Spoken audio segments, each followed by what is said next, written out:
नासी नदो शहर के कदीमी कब्रिस्तान में बरसाती पानी निकाल न थियो, जे सबब कब्रूं मिसमार थियण लगियूं आहिनि। वधिक तफ़सील धरती टीवी जे रिपोर्टर मोहम्मद खान भरगड़ी जी हिन रिपोर्ट में। शहर में कब्रिस्तान वटि मौजूद आहियूं, जिथे ॿिनि महीननि खां मुसलसल बरसात पवण खां पोइ कब्रिस्तान पाणी हेठि आहे। मयत दफ़न करण बि ॾाढी मुश्किल आहे। चो शहरनि सां ॻाल्हि ॿोल करे हुननि जो छा चवणु आहे।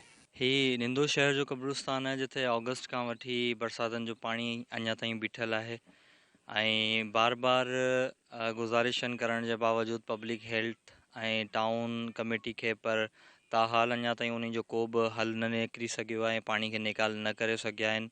ऐं असां सभिनी खे वरी बि हिकु दफ़ो गुज़ारिश करियूं था त महिरबानी करे हीउ हिकु जाइज़ मसइलो आहे, जंहिंखे हाई प्रायोरिटी ते ट्रीट कयो वञे ऐं जल्द खां जल्द कब्रिस्तान जो पाणी निकाल कयो वञे। तक़रीबन 3 महीना थी चुका आहिनि बरसातनि सबबु पूरो पाणी मंझि आहे।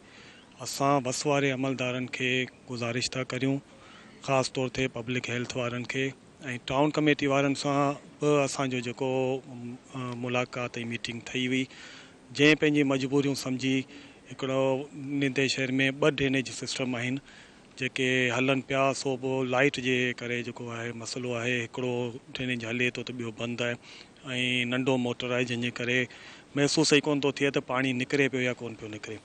इन करे असीं पब्लिक हेल्थ वारनि खे गुज़ारिश कंदासीं त हीउ जेको अमल आहे टाउन कमेटी जो, उहो आर्ज़ी तौर ते आहे। असांखे मुस्तक़िल तौर ते असां वटि हर साल जेको आहे बरसातुनि में मसइलो पैदा थिए थो। ही 2.5 महीना थी विया आहिनि जेका पूरे सिंध में जेका ॿोॾ आई, ॿोॾ वारनि इलाइक़नि मां बि पाणी कढियो वियो आहे, ॻोठाणा सभु वापसि थिया आहिनि।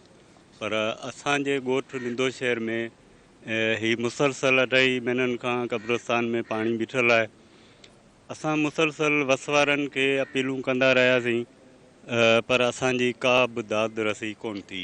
खुदारा ई इन कब्रिस्तान मां पाणी कढियो वञे, जीअं असांखे सुकून मिले। पब्लिक हेल्थ ऐं टाउन इंतज़ामिया जी इहा नाअहली आहे त हिते बरसातुनि जो जेको बीठल पाणी आहे, तक़रीबन इनखे 2-3 महीना थी विया आहिनि, अञा ताईं निंदो शहर जे कब्रिस्तान मां इन्हनि पाणी कोन कढियो आहे।